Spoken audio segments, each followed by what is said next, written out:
Assalamualaikum warahmatullahi wabarakatuh. Halo teman-teman, terima kasih sudah klik video ini.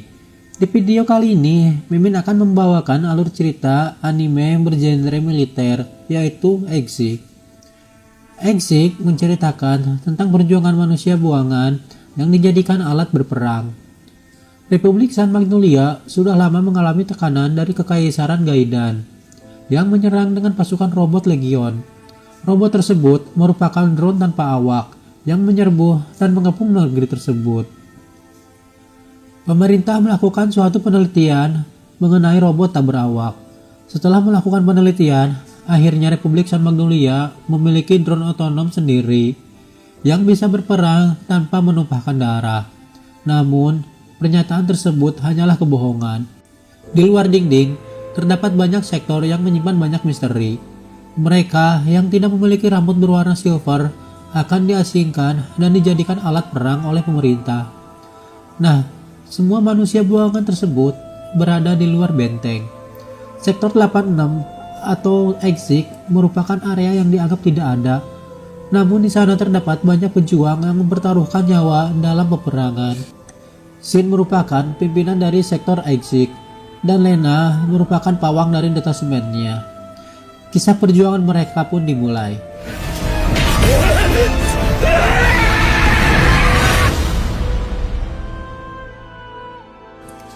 Film dimulai memperlihatkan siaran berita tentang perang yang sedang terjadi melawan pasukan Legion.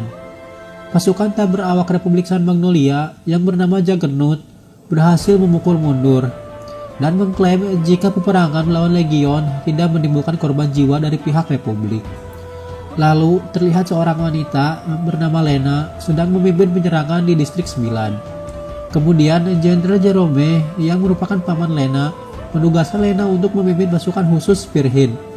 Konon banyak Henwan yang memimpin pasukan ini menjadi gila dan beberapa orang bunuh diri karena merasa dihantui oleh suara orang-orang mati. Komandan Spearhead dipimpin oleh Undertaker dan dijuluki sebagai Shinigami. Shin beralih di distrik Exik. Terlihat para pasukan Spearhead berkumpul. Mereka membahas tentang para Henwan yang memimpin mereka menjadi gila dan kemungkinan untuk menggantinya akan sama saja.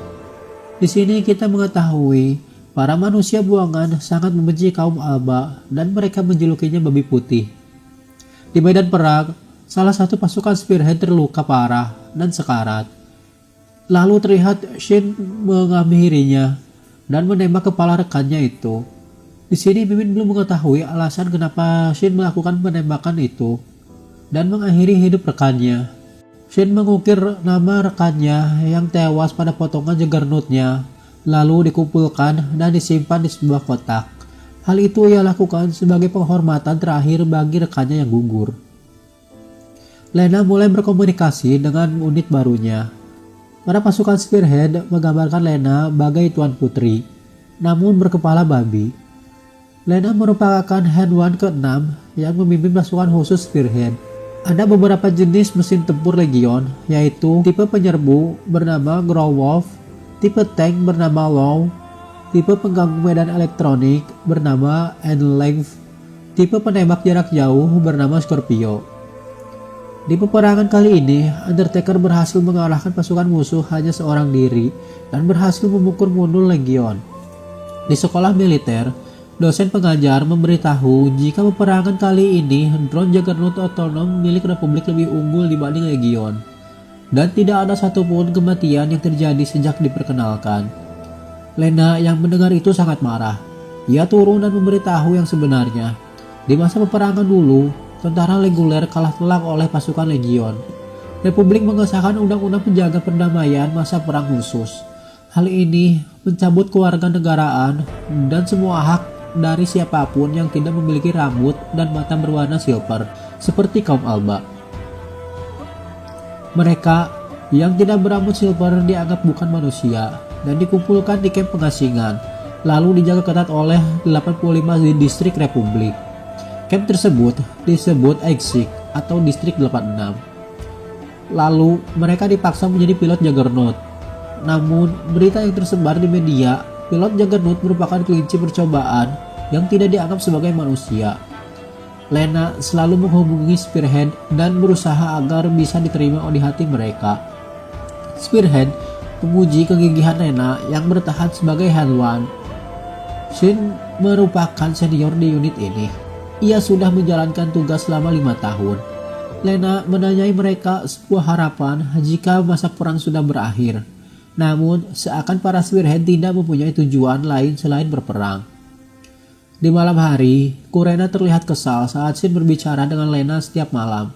Kurena sangat membenci Alba karena orang tuanya dibunuh oleh mereka. Orang tua Kurena dijadikan alat pelatihan seperti sampah tak berguna. Spearhead mulai sedikit berkomunikasi dengan Lena. Chris Bullet menceritakan jika suasana di malam hari sering terlihat banyak bintang jatuh. Suasana yang sangat tenang. Lena menanyakan seberapa bencinya mereka pada Alba. Chris Bullet merasa jika seseorang diasingkan dan dianggap sebagai hewan ternak itu sangat menyakitkan. Namun, pada kenyataannya tidak semua Alba itu jahat.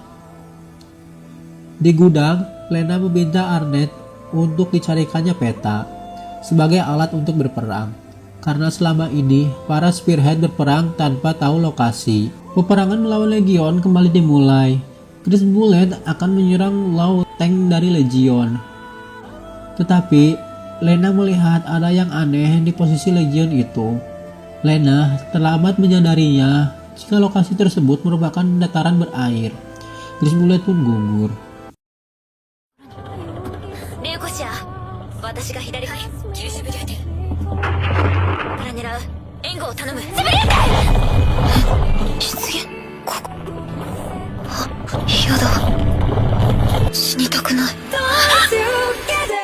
Lena lalu meminta maaf kepada para Spearhead jika saja ia dapat cepat menyadarinya. Longingford pun meluapkan kemarahannya pada Lena. Jika jangan merasa kasihan pada Spearhead yang dianggap hewan yang tidak berguna oleh Alba.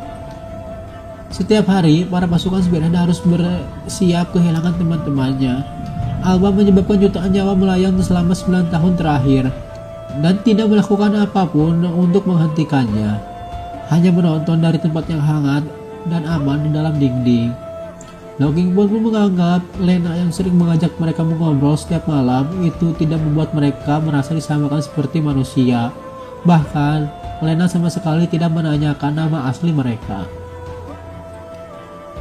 Lena kembali berkomunikasi dengan Undertaker. Ia meminta maaf atas kejadian kemarin dan meminta Undertaker untuk memberitahu nama asli anggota Spearhead. Undertaker meminta Lena untuk tidak memikirkan apa yang Longingford bicarakan kemarin karena tidak semua Spearhead berpikir seperti itu. Namun, Lena tetap bersikeras karena tidak sopan jika mengobrol tidak menyebutkan nama.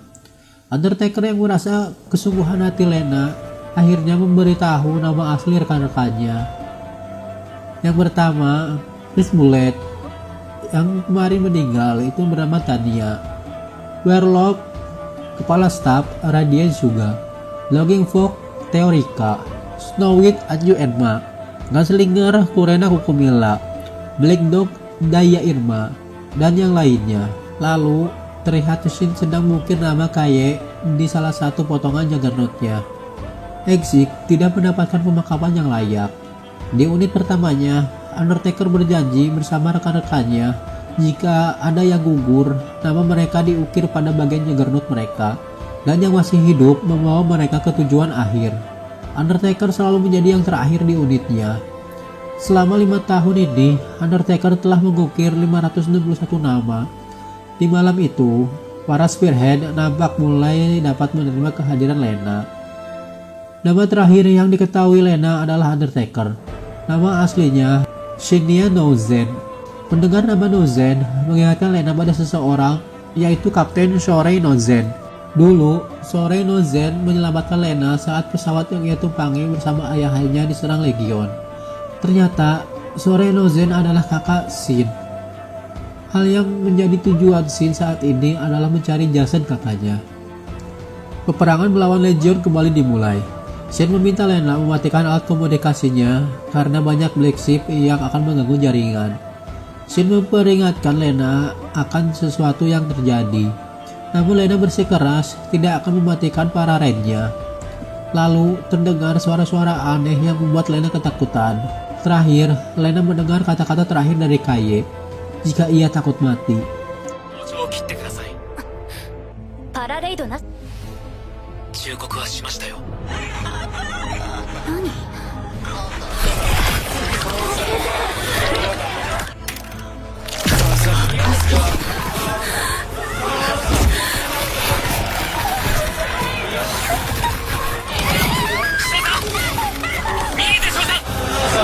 死にたくない。Shin menjelaskan jika dulu ia sempat mati, mungkin bisa disebut mati suri. Sejak saat itu, ia sering mendengar suara-suara orang yang telah mati. Legion punya pengatur waktu. Dalam kurang dari 2 tahun, waktu akan habis. Itu adalah prediksi dari pusat penelitian. Namun yang terjadi di lapangan, Legion mengalami evolusi. Sistem sarafnya lebih hebat dibanding manusia. Ia seperti menyalin otak dari para spearhead yang mati dalam kondisi kepalanya masih utuh. Para Legion mengambil bagian kepalanya dan menyalin ingatannya. Republik akan kalah melawan Legion. Karena Legion dengan desain terbaru tidak akan berhenti dalam 2 tahun. Malah bisa lebih. Dan Exik sekarang hanya diisi oleh anak-anak dan saat ini mereka pun sudah ikut berperang. Selanjutnya kita melihat Shin saat ia masih kecil yang berkelana sendiri untuk mencari kakaknya. Di salah satu gedung, ia melihat Juggernaut milik kakaknya. Saat ia mendekat, kepala kakaknya sudah tidak ada. Di peperangan berikutnya, mereka melewati jalan yang dulu sempat dipakai untuk berpesta para spearhead. Mereka mengenang masa-masa bersama dulu. Namun sekarang, kondisi sudah berbeda. Hanya tinggal beberapa orang saja, dan itu pun akan terus berkurang. 私は前もシンと一緒でね。そこ置いといて。はいっどのクレイモアから。で今何年目でしょそういうとこだけは平等なんだよね。面白そうな話してんな。いやー、いいのな。何しろ豚だし。強い。日差し当たると死んじゃいます。的な？落ち着け。単に生き遅れのブサイクの。あれから4ヶ月か。亡くなったのは九条の黒板の数。 Leka dan Daya gugur di peperangan ini. Tujuan akhir Shin adalah membuat pemakaman untuk kakaknya. Ia merasa kakaknya belum memaafkannya. Ayah dan ibunya meninggal gara-gara perbuatan Shin. Di mabes militer, Lena berusaha meyakinkan jenderal untuk mengirimkan bantuan dengan cara menembakkan mortar untuk langsung menyerang Scorpio. Namun, di sini jenderal lebih mementingkan menyimpan amunisinya dibanding keselamatan Exik yang mereka anggap sebagai hewan. Tanpa rasa bersalah, unit yang gugur pun belum diberi penggantinya. Jenderal malah menugaskan Spearhead untuk menyerang markas Legion yang baru dibangun dekat dengan camp Exik. Lena kembali meminta bantuan kepada jenderal untuk segera meminta bantuan unit dan persenjataan. Ternyata itu sudah jenderal lakukan. Ia telah mengirim unit ke Exik. Mendengar itu, Lena merasa senang. Namun yang terjadi, bantuan tidak kunjung datang. Shin meminta Lena untuk berhenti berusaha karena tidak akan ada yang datang untuk membantu mereka. Bantuan yang dimaksud adalah pengganti mereka setelah mereka mati. Exik seperti tempat eksekusi. Mereka bertempur sampai mati. Raiden menambahkan, jika mereka bertempur karena keinginan sendiri, bisa saja mereka membiarkan Legion menyerang Republik. Namun, ia menganggap semua abad tidak jahat. Dan di Exik pun tidak semuanya orang baik. Jadi saat ini mereka bertempur karena kebanggaannya sendiri. Akhirnya Shin menemukan Legion yang di dalamnya terdapat ingatan kakaknya dan berniat menyerangnya. Lena memeriksa kembali berkas-berkas militer yang berhubungan dengan para spearhead. Di situ tertera tugas khusus jika ada gerakan mundur maka akan dieksekusi di tempat. Lena meminta bantuan Annette. Annette meminta Lena untuk berhenti membantu Spearhead karena tidak ada yang bisa dilakukan. Lalu ia menunjuk ke rumah tetangganya. Dulu, tetangganya itu adalah ilmuwan di tim peneliti ayahnya. Keluarga mereka sangat dekat. Annette pun sering bermain dengan anak tetangganya. Tetapi semua berubah saat perang dimulai. Mereka merupakan Exik, bukan dari bangsa Aba. Anet yang dibully di sekolah karena berteman dengan keluarga Exik, lalu bertengkar dengan temannya itu, dan berkata jika orang berwarna sangat hina. Hal itu membuat rasa bersalah yang mendalam baginya sampai saat ini, karena ia tidak dapat melakukan apapun. Keluarga tetangganya itu mempunyai kekuatan yang aneh. Mereka dapat mengetahui satu sama lain padahal tidak saling berbicara. Ayah Anet tertarik dengan kekuatan itu, lalu menelitinya.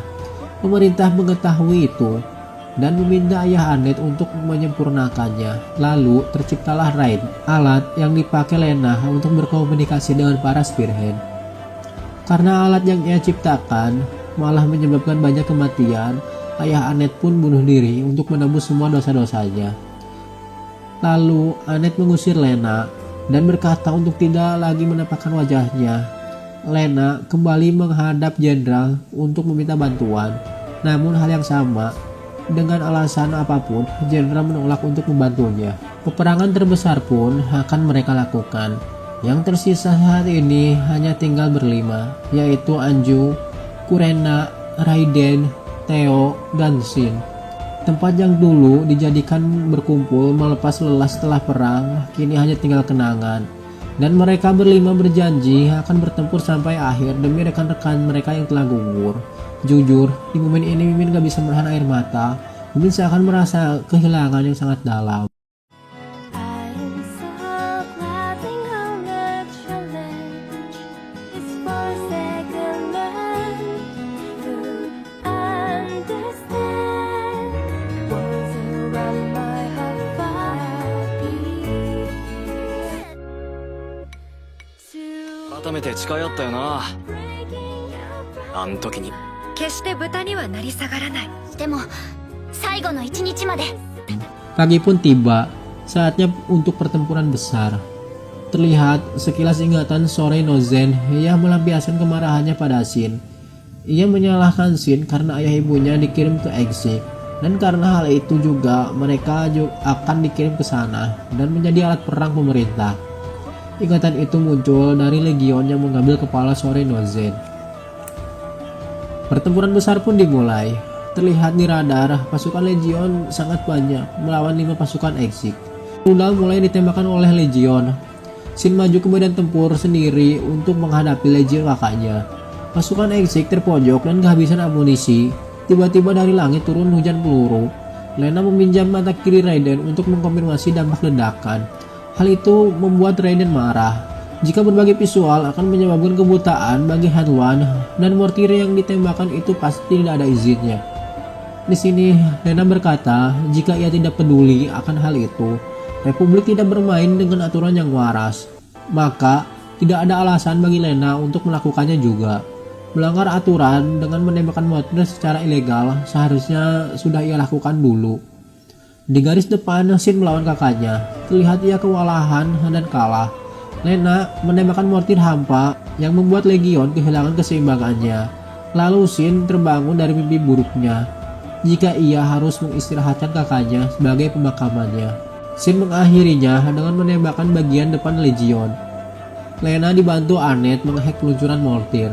Ternyata teman masa kecil Anet yang pernah ia sakiti adalah Shin. Dengan alasan itu, ia membantu Lena. Shin berterima kasih kepada Lena karena berkat dia, Shin dapat membuat kakaknya beristirahat. Lalu, para Spearhead mengobrol untuk rencana kedepannya. Terlihat dari radar mereka akan keluar dari wilayah Exik dan pergi ke wilayah Legion. Lena yang melihat itu meminta agar mereka tidak pergi meninggalkannya sendiri. Para Spearhead yang tersisa akhirnya benar-benar menerima Lena sebagai tim mereka. Akhirnya, mereka pun berpisah. Perjalanan menuju kematian pun dimulai. Mereka menuju ke wilayah Kekaisaran Gaiden yang menciptakan alat perang tak berawak yaitu Legion. Sampai akhirnya senjata yang mereka ciptakan memusnahkan mereka. Saat Shin dan teman-temannya beristirahat, tiba-tiba Legion menyerang. Fido yang selama ini menemani mereka gugur di pertempuran kali ini. Fido mati membawa semua kenangan anggota Spearhead.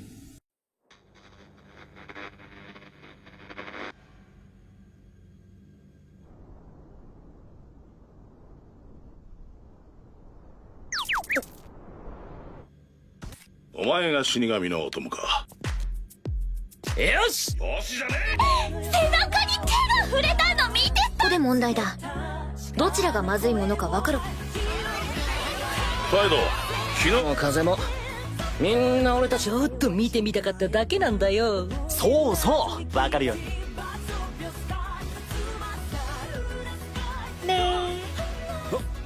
そんな簡単に人生変わんないけど。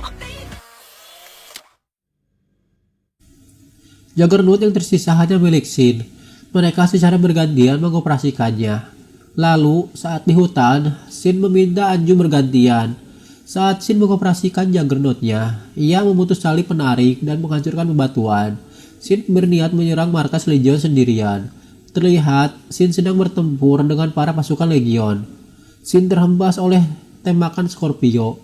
Lalu, dalam ingatannya, ia melihat seorang laki-laki yang ingin membunuh semua laki-laki, perempuan, anak-anak, bangsawan, petani, dan semua manusia yang ada. Sosok itu akan membunuh semuanya, semua orang yang mengancam sang putri. Lalu, dengan senjata seadanya, Raiden, Anju, Kurena, dan Theo membantu Shin. Namun, mereka dengan mudah dikalahkan. Dan film pun selesai. そんな武器でレギオンになった俺は Sungguh film yang menguras emosi dan haru. Kebiadaban pemerintah, perjuangan seseorang untuk kesetaraan, kebersamaan, dan cinta. Menurut Mimin, ini film yang sangat keren. Untuk season 2-nya, jika teman-teman ingin Mimin buatkan alur ceritanya, subscribe dan like video ini. Terima kasih bagi yang nonton sampai selesai. Sampai jumpa di video berikutnya. Dari kami, bapak-bapak pecinta film kartun, wassalamualaikum warahmatullahi wabarakatuh.